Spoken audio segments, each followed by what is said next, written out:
જય કિસાન મિત્રો, આવતીકાલથી એટલે કે તારીખ 24 ફેબ્રુઆરી 2026ના રોજથી ભગવાન સોમનાથ મહાદેવના દર્શન કરીને આમ આદમી પાર્ટી દ્વારા અમારા નેતા શ્રી ઈશુદાનભાઈ ગઢવી, શ્રી પ્રવીણભાઈ રામ અને શ્રી મનોજભાઈ સોરઠિયાના નેતૃત્વમાં પરિવર્તન લાવો કિસાન બચાવો નામની પદયાત્રા શરૂ થવા જઈ રહી છે। આ પદયાત્રા 24 ફેબ્રુઆરીથી લઈ ગુજરાતના અલગ અલગ ગામડાઓમાં ખેડૂતોને મળતા 8મી માર્ચના રોજ ગાંધીનગર ખાતે આવશે।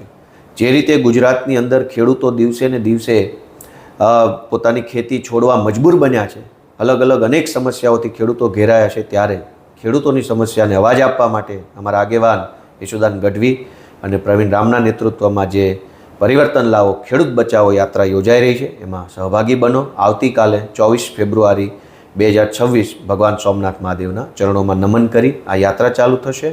આપ સૌને મારું હાર્દિક આમંત્રણ છે। આમ આદમી પાર્ટી જિંદાબાદ।